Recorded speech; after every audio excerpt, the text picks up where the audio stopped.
Baik, jadi problem di sekitar kita terkait kecelakaan di perlintasan kereta api ini kan sangat menyedihkan gitu ya. Kita turut berduka, setiap berita kita mendengar, bahkan setiap minggu ada tingkat kecelakaan di perlintasan kereta api. Nah, ini yang menggugah kita untuk bagaimana berkontribusi memberikan solusi.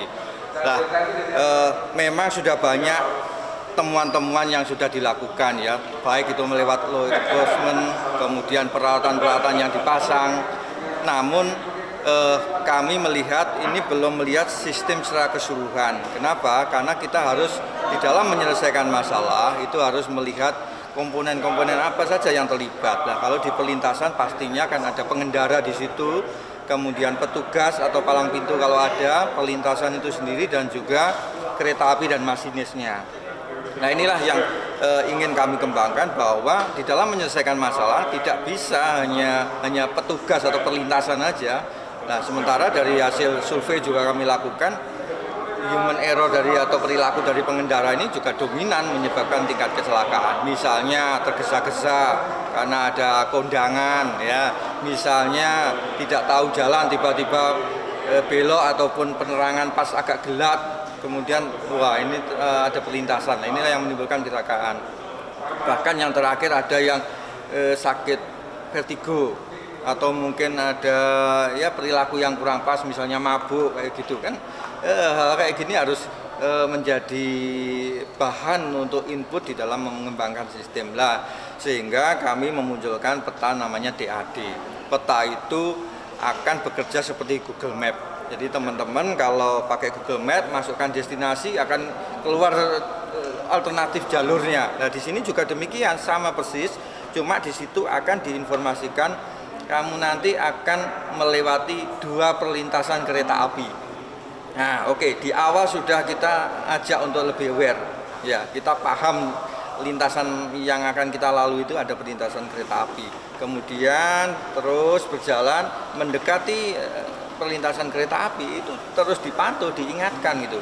Mulai dari kurang 1 km itu warnanya hijau, titik warna hijau, kurang dari 1 km Anda akan melewati perlintasan. Plus nantinya akan kami kembangkan connect dengan GPS kereta api, dengan GPS, sehingga akan menginformasikan posisi dan kecepatan kereta api terdekat yang akan melintas.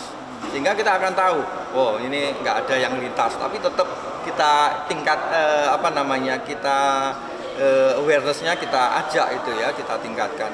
Nanti 500 sampai 100 warnanya kuning, jadi sudah agak hati-hati, sudah mendekat. Kurang dari 100 itu sudah warnanya merah.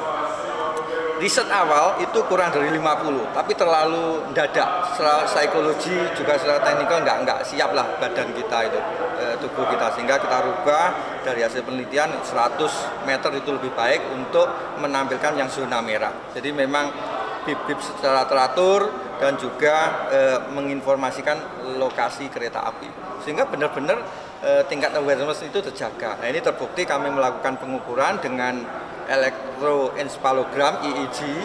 Biasanya teman-teman kedokteran itu yang pakai ya, itu dengan sinyal otak terkoneksi dengan software, yang di dalam softwarenya itu memang sudah tersedia tingkat fokusnya berapa. Nah, ini ada peningkatan yang luar biasa di atas 20% rata-rata dari eksperimen responden kami mengalami peningkatan dibandingkan tidak memakai peta. Nah, ini saya kira bisa kita manfaatkan ke depannya. Tapi PR-nya adalah itu tadi, ini masih berbasis jaringan, jadi harus ada sinyalnya ke depan. Kalau bisa kita kembangkan dengan penyediaan database. Jadi kalau misalnya di pedesaan nggak ada internet, masih bisa kita pakai.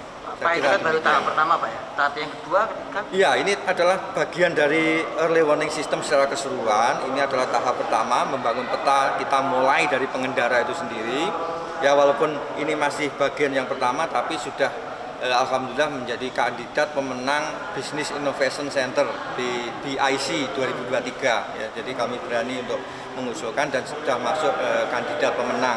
Ya, harapannya akhir 2023 lah ada hasilnya. Kemudian nanti berikutnya akan kita kembangkan, masinis juga perlu sistem informasi itu. Masinis perlu tahu kondisi yang ada di perlintasan. Oh, perlintasannya sibuk, banyak yang melanggar, perlintasannya ada anak ugal-ugalan. Nah, dengan AI kan bisa ngecek gitu. mana perilaku yang baik sama yang tidak akan kelihatan. Nah, dengan demikian maka masinis juga aware gitu, akan siap-siap juga, nggak hanya ngandalkan, kan biasanya masinis ditugaskan dengan sinyal itu, ngerem atau apa. Nah ini sambil secara actual, real time bisa melihat yang ada di pelintasan. Hingga di tahap akhir nanti akan kita pasang juga yang berbayar murah terkait dengan early warning yang sudah terkoneksi itu di perlintasan yang tidak ada petugas dan petugas dan palang pintunya. Pak, saat ini Pak sudah di-download berapa banyak Pak? Ini masih belum kami komersilkan, terus terang karena kan masih proses paten. Kemudian harapannya kalau sudah database, sudah kita belikan yang nggak free lagi, itu akan lebih cepat karena kan ada lag-nya kan kurang pas lah bagi customer ya.